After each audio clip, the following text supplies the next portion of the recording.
Obviously today, DeepSeek R1, and we split up the paper into 4, so each one of us is gonna cover a quarter of it roughly.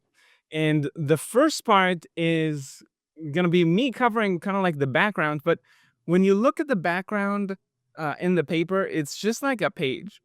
There's not much going on there. So I figured either I'll just kinda like do a quick kinda like run through it, or we get to go quite deep into some of these topics. And so I tried to do something a little bit in between where we kind of like go and explore some other papers that are relevant just to kind of bring everybody onto like the same page. It's likely that I will have some blind spots here because it's just massive, right? I just like ended up falling down all these different rabbit holes. And then I'm like, okay, this is not relevant. Maybe this is more relevant. And then we tried to figure that one out, and then I come back out. So if you have some questions and something still seems somewhat confusing, just shout or just say something, right? Like in between is fine. And so let's just get started. Okay, so the paper itself came out just what a couple weeks ago. As Benoit said, the internet has been ablaze with it. I didn't quite understand why yet, and so this opportunity was just useful for me to actually try to like make sense of it. People are talking about reasoning, people are talking about all these different words that I feel like I have an intuitive grasp of, but I don't really know what's going on. So I'll just walk you through my own understanding of it and of the relevant background here. I'll try to keep it somewhat brief. So obviously, we're trying to make language models intelligent, right? You guys can see my screen, yeah? My mirror board. Okay. We're trying to make language models intelligent. How do you do it? The last few years, everybody knows, just make them very, very big, right? And just like feed a lot of data into fine. Um, and we've seen over the last few years that just models have continued to increase in size.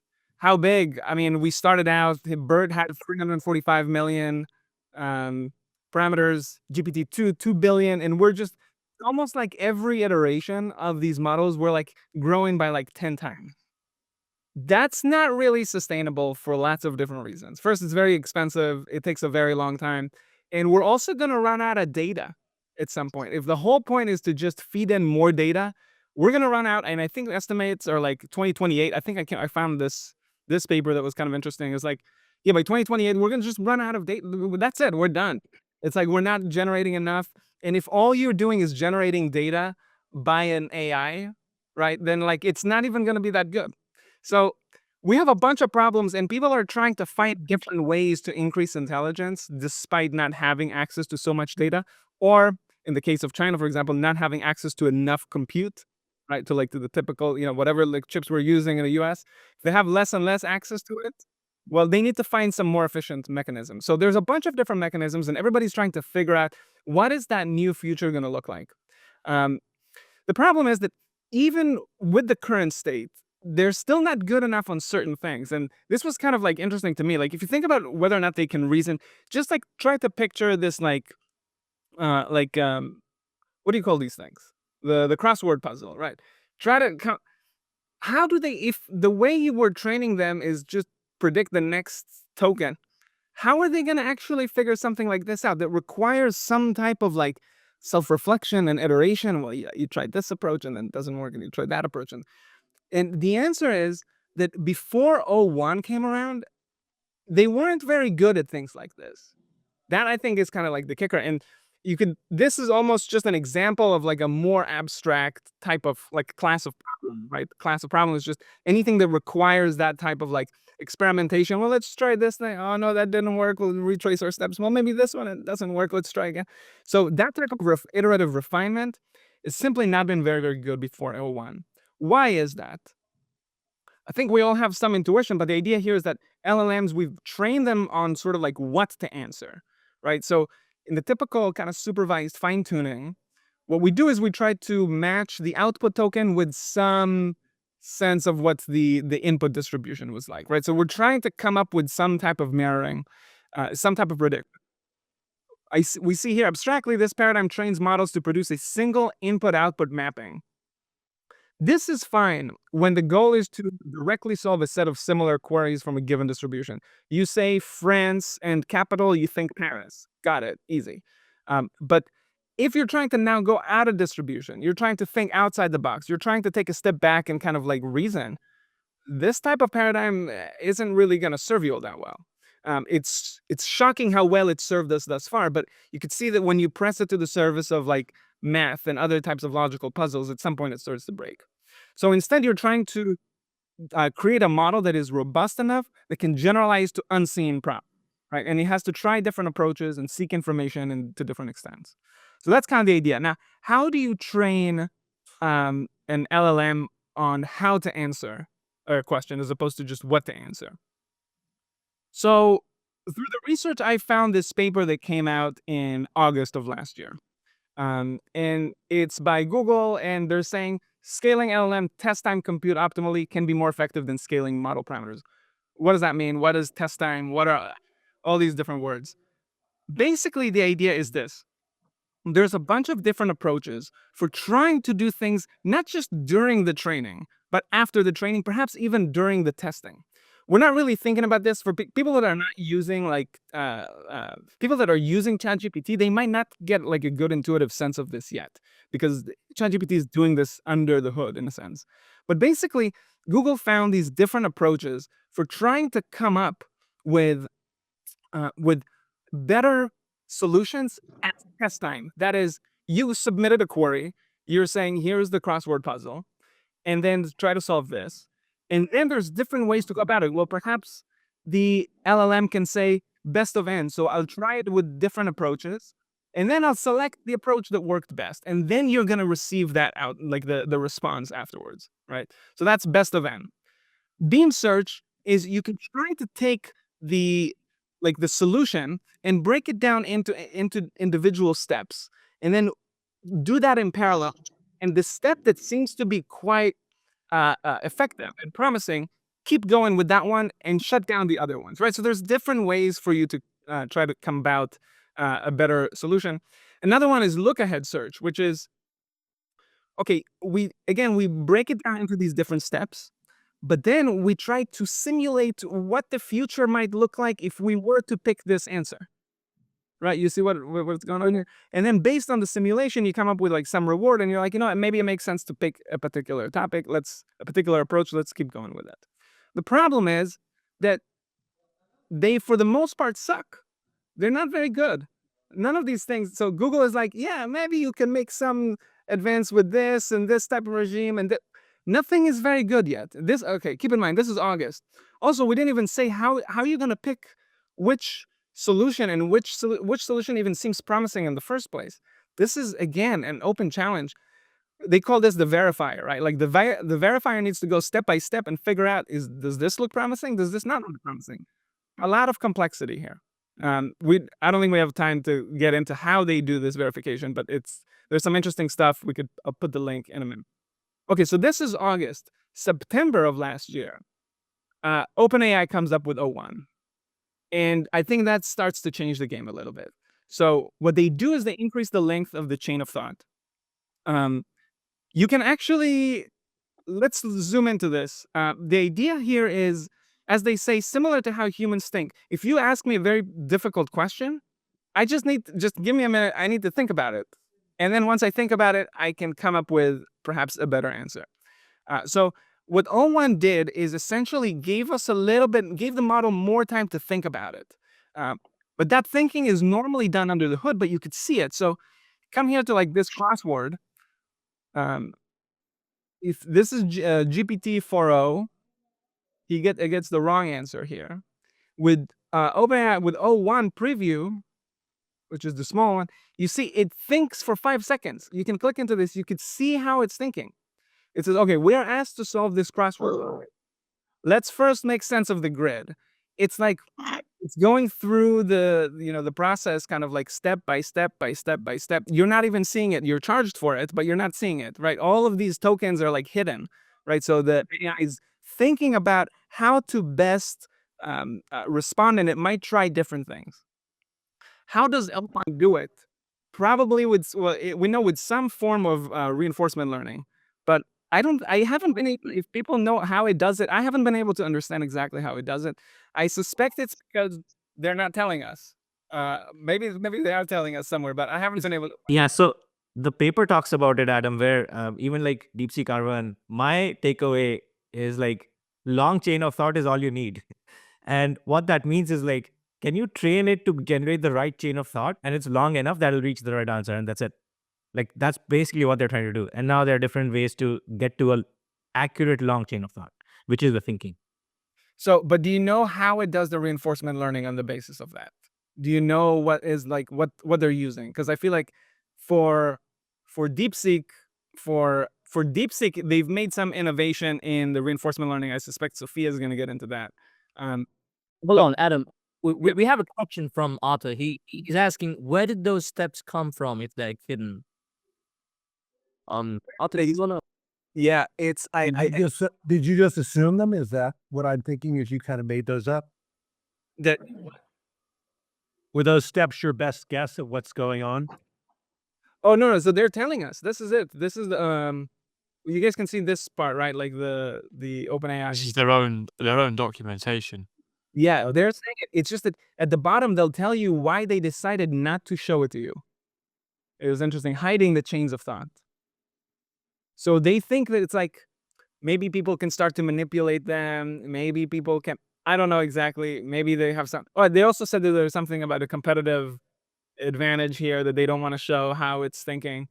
But yeah. Sorry, Alan, I was going to say there's two, just to bring it out, there's two concepts here that are kind of running side by side, that neither of which we know anything about much from the O1's perspective. One is that the model has a way to signal that it wants to take more time. It has that thing where it can emit tokens that say, I'm going to think about this a little bit. And OpenAI then removes that from the output we see, at least if I've understood that right. But then the other thing we don't know is how they've trained the model to do that, what that looks like, what's the reinforcement learning scheme that they've used behind the scenes. That's exactly right. It's almost like they're using part of the context for the thinking, and how much of it, that's an open question, and that depends on the prompt, and that depends on. There's a lot of different things here.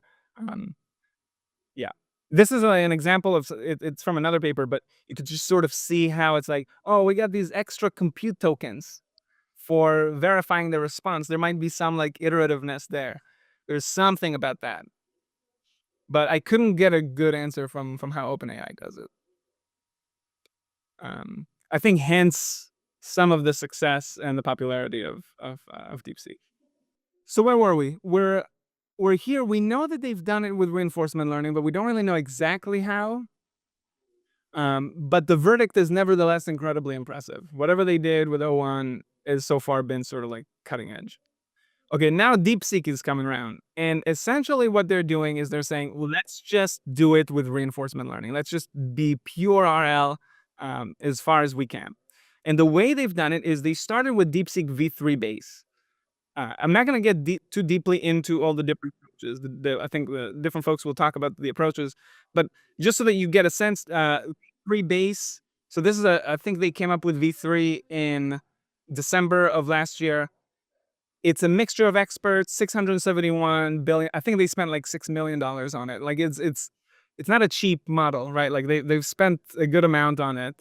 Some people think it's just a couple of kids in a garage. No, like it's a full team, and it's pretty interesting even what they did for V3. I think again in reaction to just like more constrained resources. If people want to read that, I'll put the link there too. But basically they ended up training. They took V3 and then they did GRPO on it, which is a type of reinforcement learning. Sophia, I don't know how much you want me to go into GRPO or if you want to get into that. It looks like you walk through the equation a little bit. I do that as well. So it might be good to see it twice if you want to do like a high level version of it. I'll do a very high level because I feel like I only really understood it today, this morning, like 20 minutes ago. So we'll see. So basically since 2017 we've been using PPO, right? So this is the proximal policy optimization. The idea is we're pre-training an LLM. Fine, this is just like next token prediction. it's supervised, self-supervised. That's the setup. Fine. But then again, the models are still not very good. They're not very readable. They're not actually aligning with human preference. So then what you do is you need to try to collect human signals. So you show a human 3 different options, and they're like, okay, I like this one. I don't like this one. This is the one I like the least. So, and then this is the right, like this is like the reinforcement learning with human preference, with human feedback. So basically what you do is you need to try to find a way to propagate that signal from the human back into the model so that the model is able to just like shift a little bit and become basically like a policy that is like predicting the human preference. And there's a different ways to go about it, and PPO is one of those ways. And I think the key insight here is that before PPO, you had you have a bunch of different approaches in like 2013, 2012, 2014, but they were too unstable because basically the models would be updating, the policy would be updating itself too quickly. And so it ends up being incredibly unstable. What PPO ended up doing is saying, you know what, let's just, it's just really this ratio that is relevant. Just think about like it's like the new model versus the old model. You want to make as small a change to the new model that could nevertheless maximize the gain, so the leverage. So the next policy needs to be really good, but you don't make too many changes to it. Basically, so this was PPO. Again, I think because of resource constraining, they needed to come up with a more efficient way to go about it, and they came up with a group, basically like a group PPO, which is do the same thing, but not just on a batch, but like on a group of batches, and kind of come up with the average, and then find a way to optimize for the group, and that ends up being way more efficient, and you can actually leverage this much more. But Sophia, you could do the rest on that. So basically, we came up with DeepSeek v0 simply by applying this GRPO. Again, it's a little bit, it wasn't very readable in mixed language. It was a bunch of different problems. And so they ended up applying a few other techniques on it that we're going to get into. And they ended up getting to DeepSeek R1. And then they've distilled it so that you could just download it on your own computer or whatever. Like these things are much more manageable now. But again, taking this is like the large model, distilling it into like a student model that is much smaller. Fewer parameters, and now you can just download it. I downloaded it last night, and you can just like run it on your computer, and that's pretty cool. So how exactly all of that's done, I will leave it to everybody else. Sophia, you're next. Oh yeah. So I kick off the explanation of the R10 model. So I made some simple slides this time, just really pulling from the paper itself. So let me get that started. So this isn't actually in the paper. This is in the other DeepSeek math paper that came out around the same time. I find that this is much more easy to understand versus the math, which we will also get to. But I think it helps to first like kind of like ground yourself in this. So this is the reinforcement learning algorithm that takes DeepSeek v3 into DeepSeek v10. And at its simplest level, what Verpo is doing is it's dropping this need for this value model. And so what all these colored boxes are either trained LLMs or frozen LLMs. So the policy model here is DeepSeek v3. It starts as DeepSeek v3, and it's the LLM that we're currently training. This reference model is a frozen version of the original model, so probably DeepSeek v3.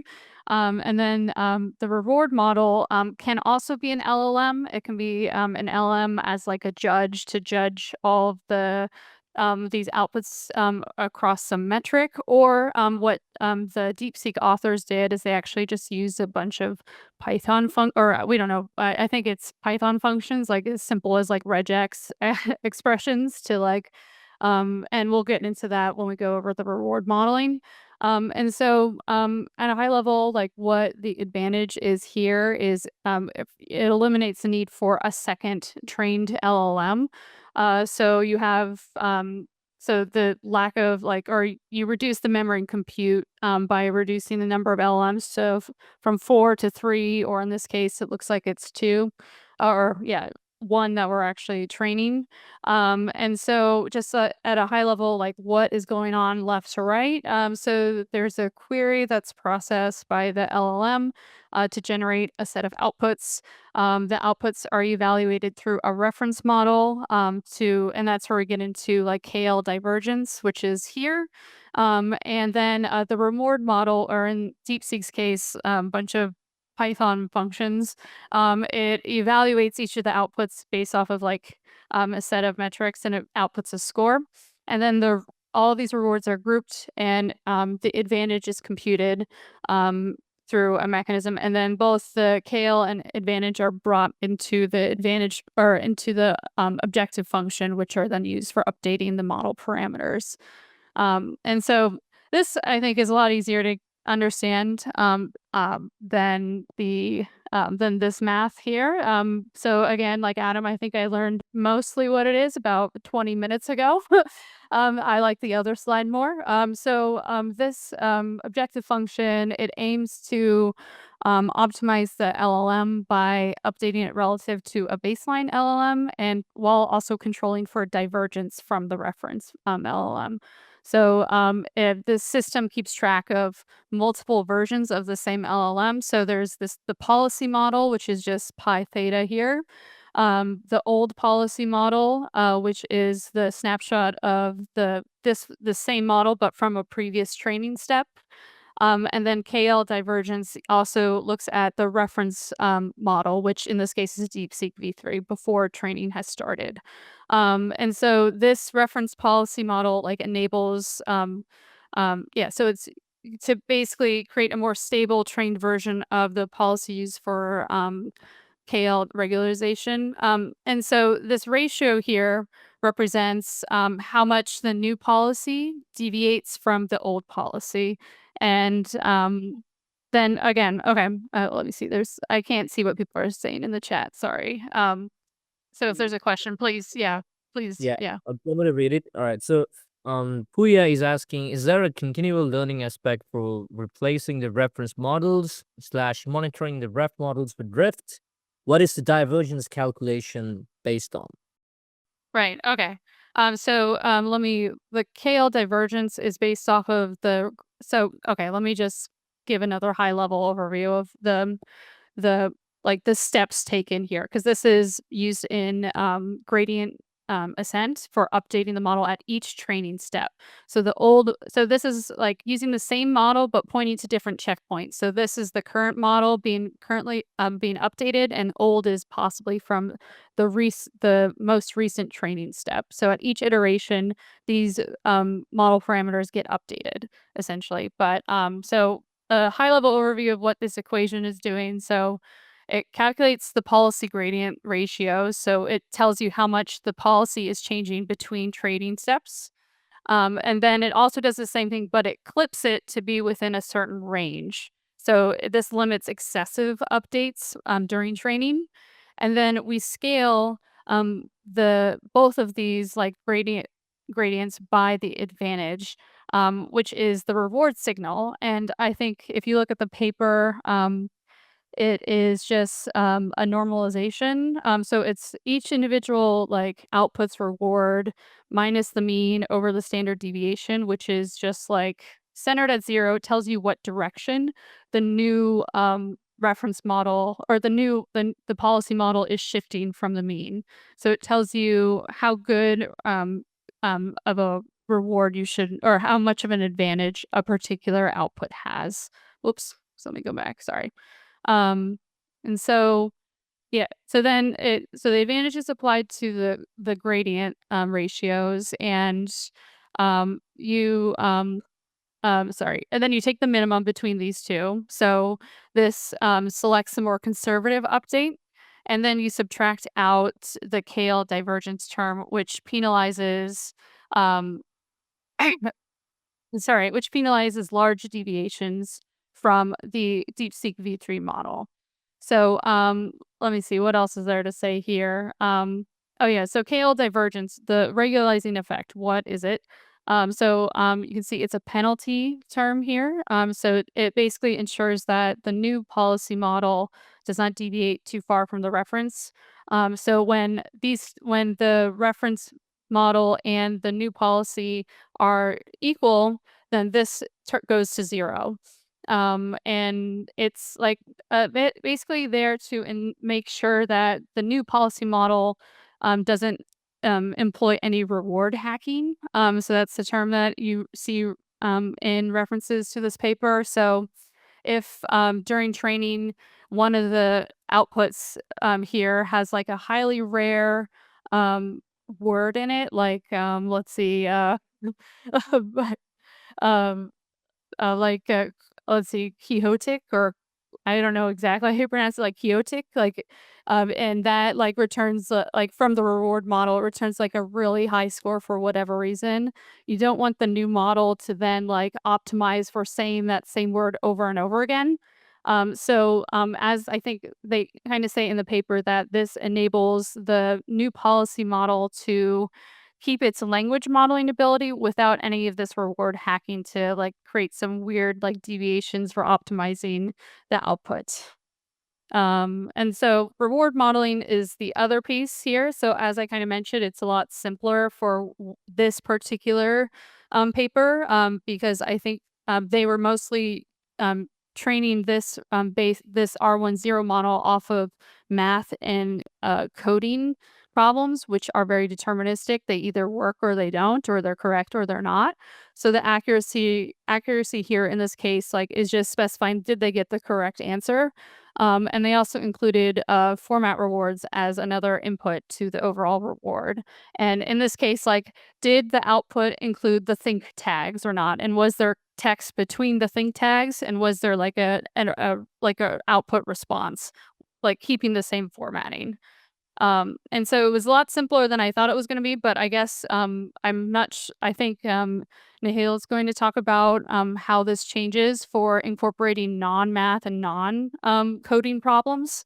But so this is kind of like what's going into this process, this step right here. And so the other signal that they have, so they have the reinforcement learning update optimization step, but they also like where the reasoning comes in this particular case is through the use of think tags. And so this is the prompt that they're using for training. And so yeah, this will basically be replaced. So any sort of input query that they have will be inserted where this red word is, a red prompt word is. So this is kind of how they're also trying to generate the right signal for for developing reasoning capabilities.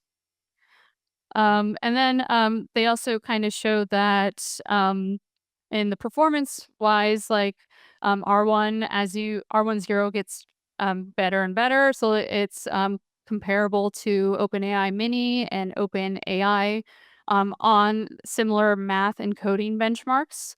I read that this Amy benchmark only has 30 examples, which is a little weird. But so it shows that like you can get big deviations if you like get plus or minus like one more question for this benchmark. So, but still R10 outperformed just purely by like bootstrapping this like reinforcement learning process, which is pretty nice.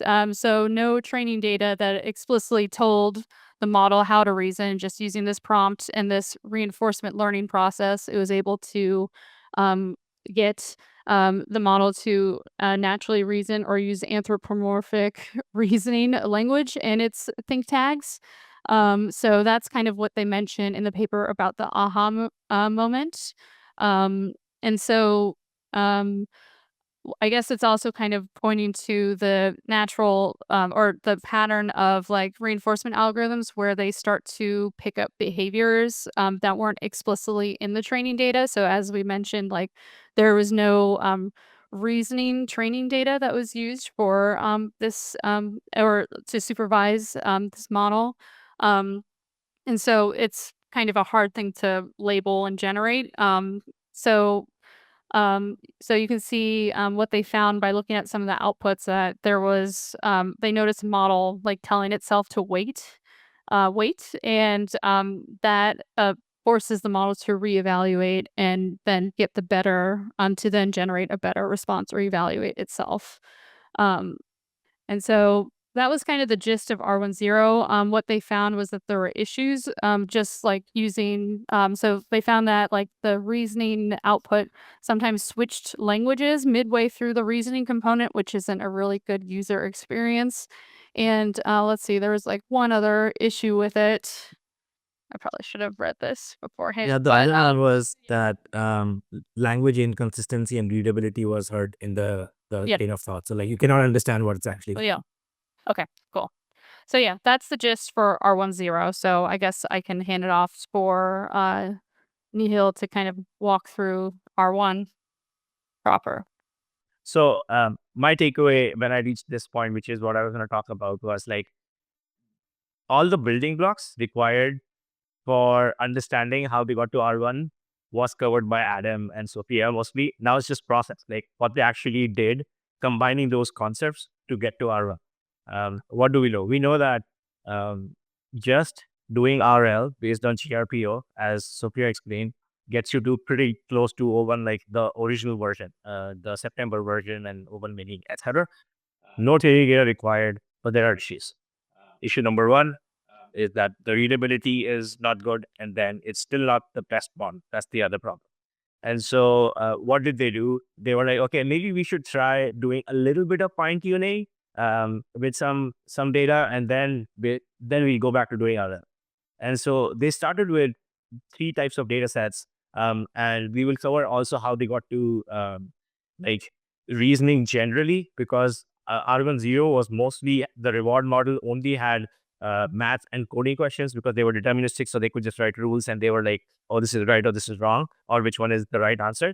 But how do you generalize that to other thinking questions, right? And so what they did was they said, okay, first let's just generate some few shots using other LLMs. So they wrote some prompts. They gave an example of what a long chain of thought looks like and generated some examples. They just did like simple one-shot prompts where they were like, hey, do a lot of reflection and verification. I didn't find these prompts in the paper. Correct me if I'm wrong, but like they do mention that they did this very like vaguely, but not giving the specifics in it. And then the last thing they did was they also filtered the output of Argon 0, because there was a lot of good data that was generated during the training process where they're like, oh, this was what the model predicted. And then the reward model can already tell you which answers are actually good. And so you can use that as feed for the next kind of fine-tuning training. And so they did use humans to kind of review and filter the data even more, just to make sure that they are feeding the best quality data. Small sample set, but still they want it to be high quality. And then they start the kind of fine-tune process, which is just standard fine-tune that we do, where you have like the input and output. And then after that, they went in doing the exact same thing that they were doing for R10, but on the new model, which is fine-tuned with all that data before. And they're doing the same thing, the same reward model. They're checking for accuracy, format, and language consistency. So I guess language consistency is a new thing that they added for R1, but the reward model is exactly the same as before, which are rule-based. Hey, did you get these questions right or wrong? And is the format correct? Like, do they use the fake tag and all the other things? And then they also added, is there language consistency? Like, are you thinking in the same language so that they can eventually make it useful for users? Once the RL converges, kind of similar to the graph that Sophia was showing, once you converge, you're like, okay, let's move on to the next step. And then they basically iterated on the same thing one more time. And they said, now we have even more data. So what we'll do is we will take this long chain of thought generated by my new kind of this step, like you were doing RL here, instead of using the original one, now I have language consistency and other things. So let me just do another set of fine tuning on top of this. So it's kind of like an iteration within itself. Where we did that, they also use some supervised reasoning. So now they're trying to also broaden the data set to use something that is not just like math and coding, but English and just like general thinking. And so they added some more data sets that they had from just training V3. Again, they didn't share the data set itself, but they talk about like using the data set that they used to do supervised fine tuning for V3. And they also got data for non-desync tasks, again from V3. And once they have that, then simply they supervise fine tuning, and then another set of RL, but this time they made sure that they're also checking in the reward function for helpfulness and harmfulness. And that's how we got our run. So it was really like iteration with a little bit of cold start on giving it curated data, and then just doing the RL 0 method all over again. And then, as Adam was showing, what they did was they took this model and they generated a lot of data. I think, actually, they just used these 8,000 COTs that they had. They got Argon to generate it again, and they just distilled it. And so they just had like llama trained supervised fine-tuned on it, and then Quen also supervised fine-tuned on it. And that's it. Like, that's how they got the distilled models, which you can download. And then the R1 model I kind of went through the whole process. So that's the high level of how they got R1. Nothing like crazy new innovation in the R1 piece. I think this GRPO application in the 0 was where they really figured out how to get a good quality piece. I guess maybe if I can make an observation, thinking about this from an MLOps standpoint, what's really interesting here is, like, these are wonderful diagrams, by the way, they're help, but they show firstly how complex the process is, how many different steps there are, but they also tell a story that can almost make you think that the authors have gone through that process linearly. Like they've laid it all out and they've ran it, and out of the other side came their various models, their R1, their R10, and their various distilled models. But we know in reality that's not what's happened, right? This has been a very iterative process for they build this up.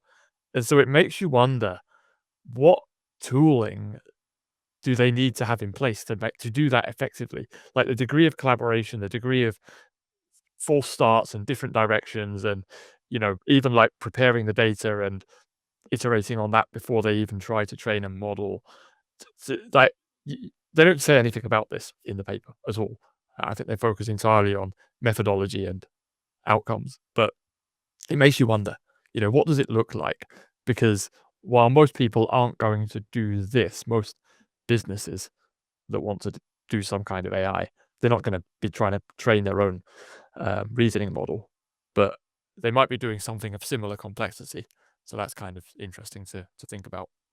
Yeah, I think in the niches, people are fine-tuning, so the process looks kind of similar there.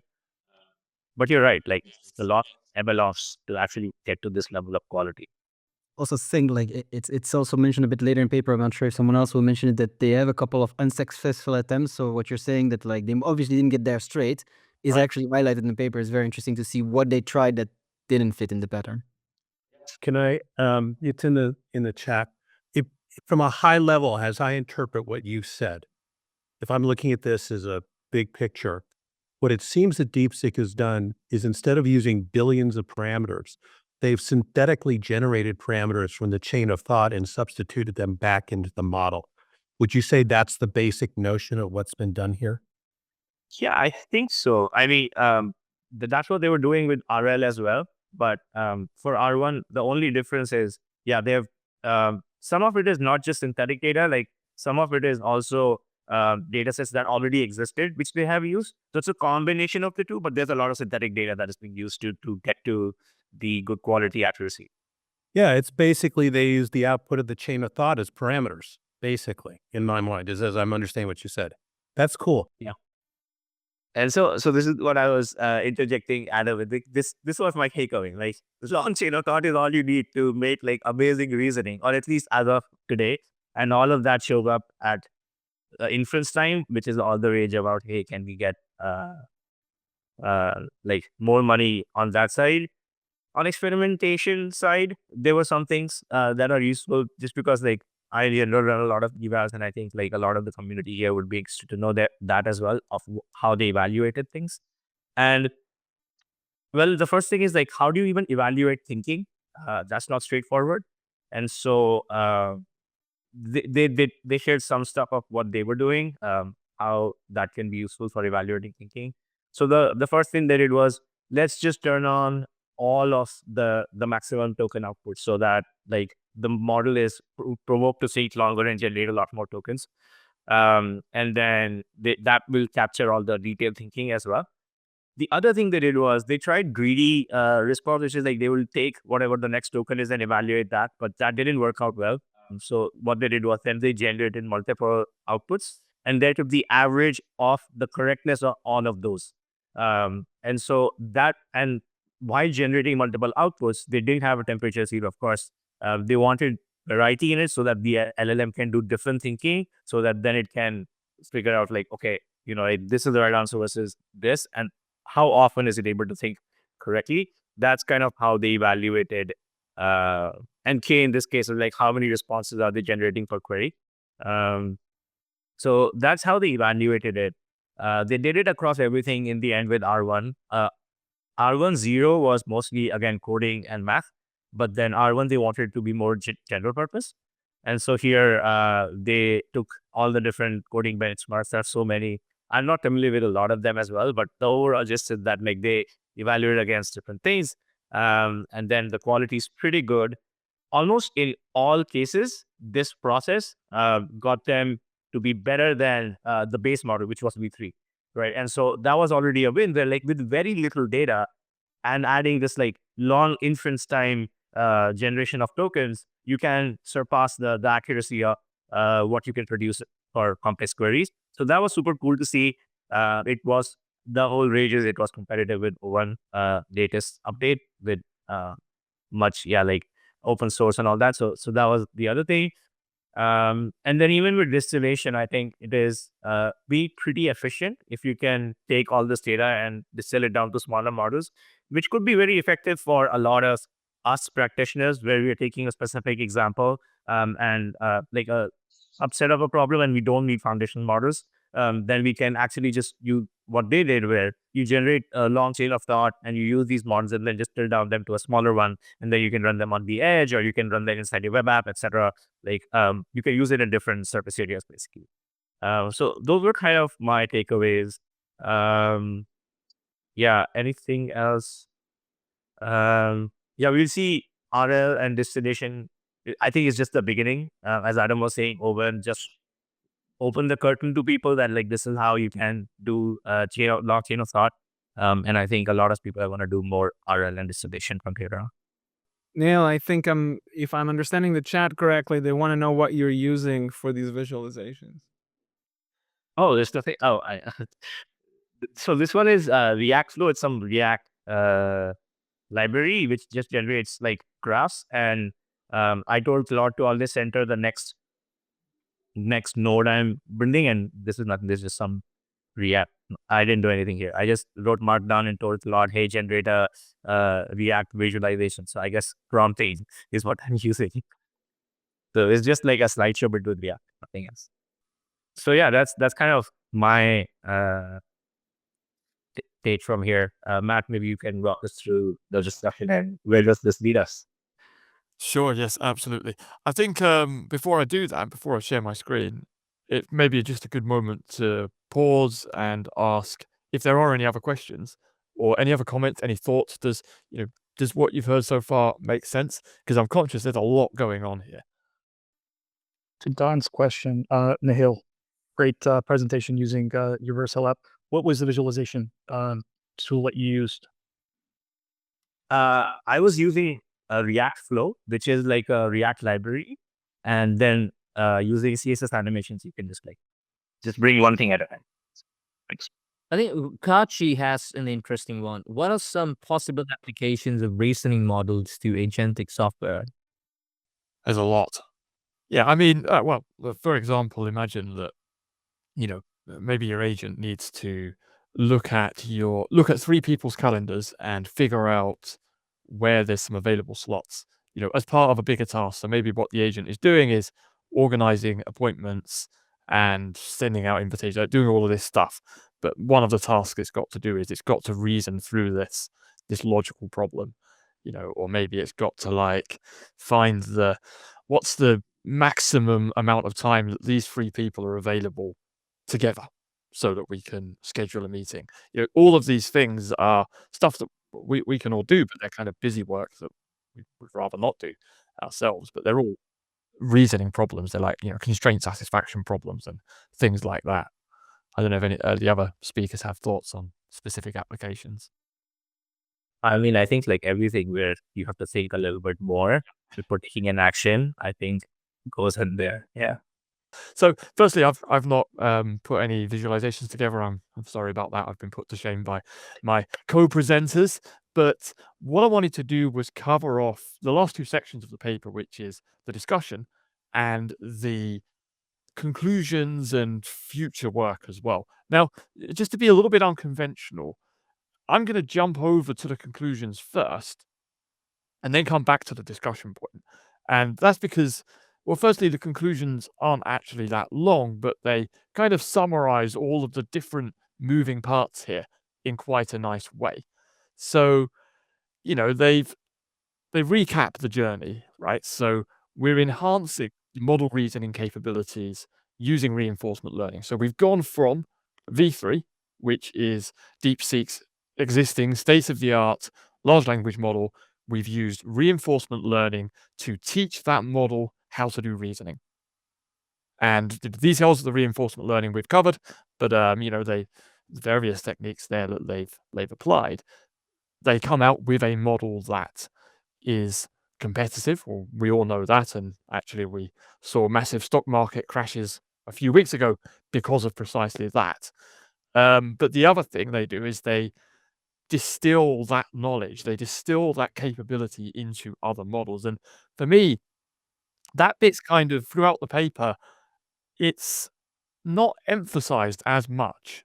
And that's fair enough, because a lot of the interesting stuff here is about the reinforcement learning that precedes it.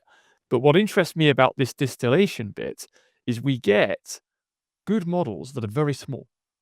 So the distillation part is really about, we take some other models, so we take Quen or we take Llama, and what we're trying to do is teach those models to do reasoning as well. So DeepSeek R1 knows how to do reasoning, so we position it as the teacher, and we generate a bunch of training samples, and then we use that to fine-tune those other models, but it's via that kind of knowledge distillation approach. And the interesting finding is we get that performance, and it's kind of summarized just here, I think. So we're kind of comparing the distilled models and the original models against these various benchmarks. Now, I'm not going to go into all of these benchmarks, but we're able to kind of get that performance. And actually, there's, now I'll kind of cover the discussion. So, sort of had that. Sorry, I actually looked at the wrong table there, didn't I? This table. So this is where they look at the various distilled models. So they do 4 distilled models from Quen, 2 distilled models from Llama, and they outline the performance of all of those. But we get very small models, right? You look at the numbers of parameters we have in most of these. We're looking at, 14, 32, 8. That's a reasonable model for somebody to run on infrastructure that's not obscenely expensive to run.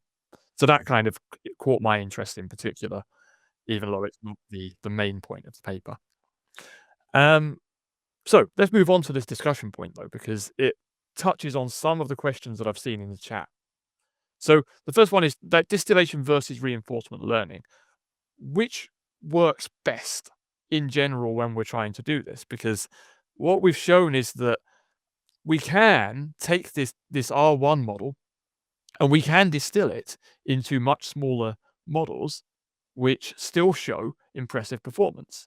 So one question they ask is, well, did we need to do that? Did we need to go through that distillation process? Or could we have achieved comparable performance just through reinforcement learning? So could we have actually taken our Quen model and done the reinforcement learning in the first place and got the same results, essentially, is what they're asking here.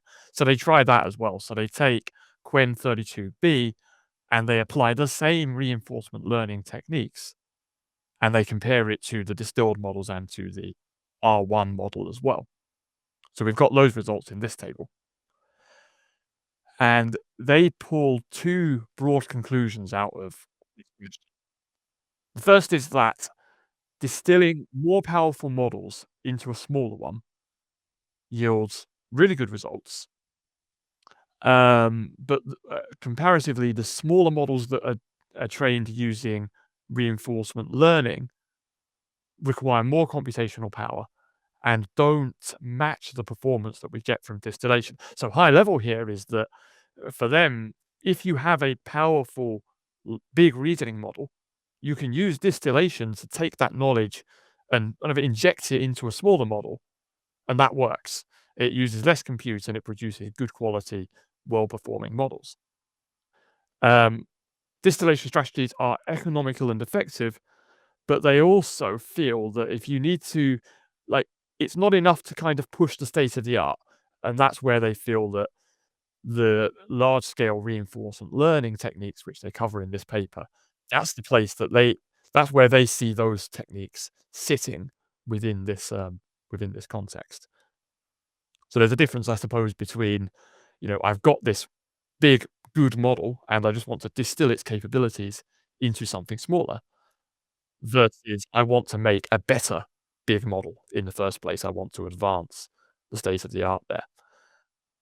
They also talk about some of the things that didn't work. Reinforcement learning is a complex and expensive process. So do we need to use it at all? They talk about setbacks and failures that they encountered along the way, and this sort of picture their experiment tracker being, or hopefully they had a good experiment tracker, but you sort of picture that being quite a convoluted and interesting place. They look at two things. So there's process reward model. Essentially, this is a way where you can tie the reward to the process that the model decides to go through when it reasons through, when it solves a problem. Now, the issue they found with that was that it's actually quite hard to sort of define those processes, to label those processes, to evaluate them in an automated fashion. But also, they encountered this problem of reward hacking, where the model starts to try to optimize for generating a good process, but that doesn't necessarily mean it's good at reasoning in general. It can just kind of tell you how to do it, but that doesn't mean it can necessarily do it well. So that was a limitation there.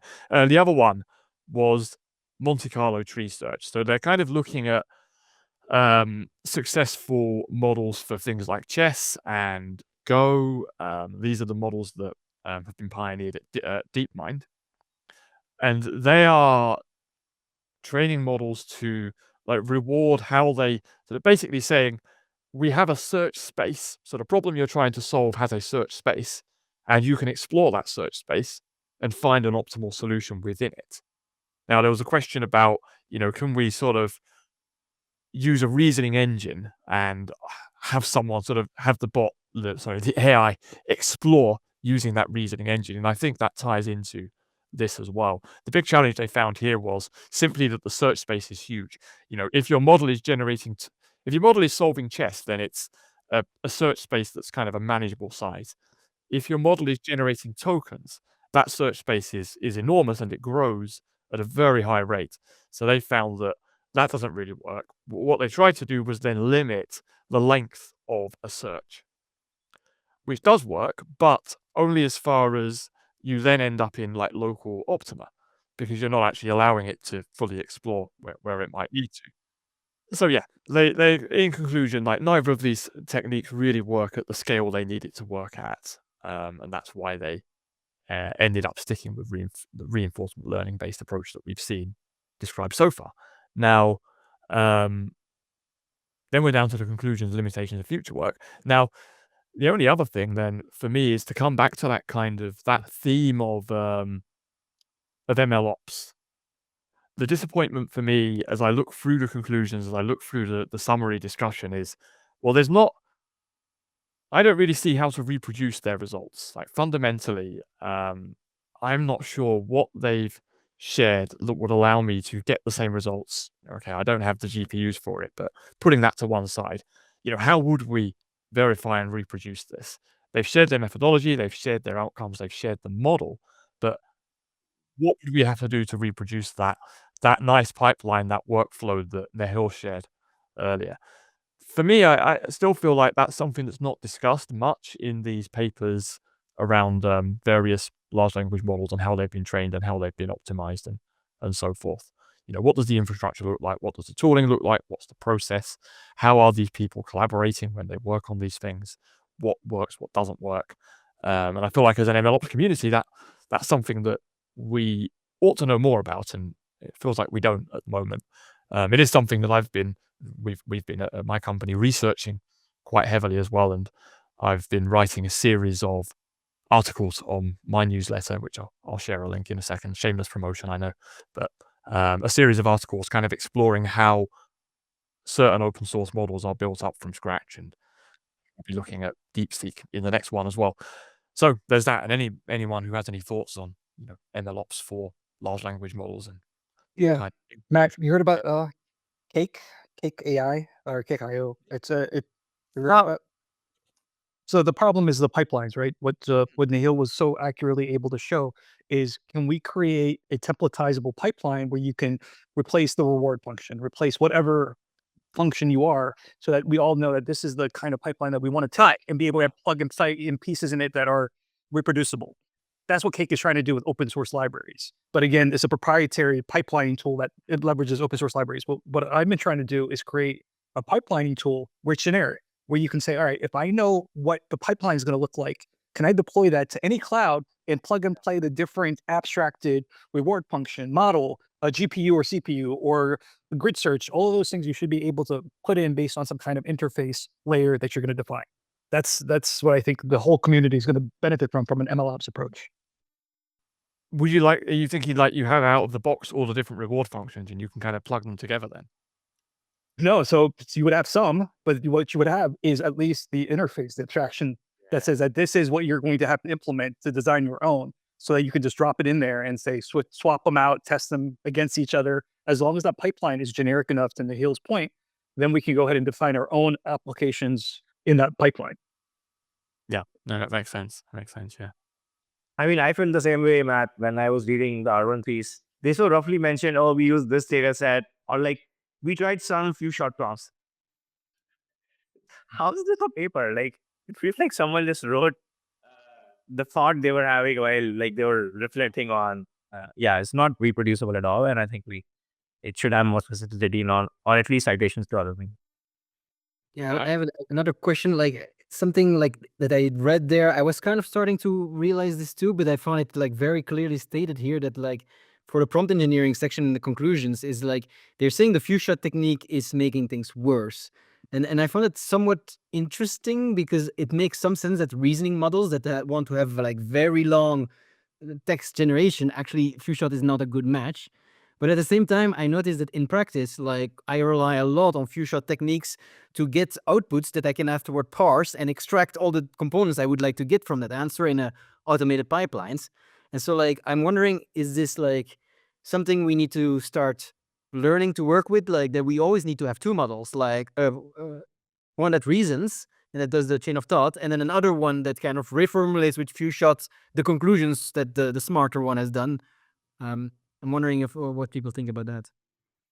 I have intuitively in practice ended up doing what you said, like the two models thing. I don't have like fundamental understanding to answer like why few shots might be hurting, but like I usually do this where I use a complex model to do reasoning or solve the problem, and I let it think. I don't format the output, and then I just use like a very simple, very, very, very cheap model to just do like maybe even function calling and format the output the way I would, which becomes like an extraction problem almost. Yeah. How well does it work? As Ezra says, I think that's for you, Neil. That technique works much better than just shoving both the solving of the query and the formatting in one prompt most of the time. I mean, it's all vibe based, so like I haven't done evals on it, so across different tasks to compare. But I think that's the other mental model I have, where I use one model to and an expensive model to solve the problem, and then another model to just extract the data because it's usually part of a pipeline which is doing other things, and I need the data in a format so that code can understand what's going on. Works pretty well. And very, very cheap models are able to extract all the relevant stuff accurately, having been a problem. If you guys have any questions, thoughts, the Slack channel is wide open as always, so please feel free to drop your thoughts there. And so, yeah, I mean, this was I think this is probably the biggest reading group session we've had so far. And so, yeah, thank you guys so much for joining. We really appreciate it. And I've dropped Nihil's, Matt's, and Sophia's LinkedIn profiles in the chat. So if you want to go say hi, please go ahead. And we will see you again next month with a brand new paper.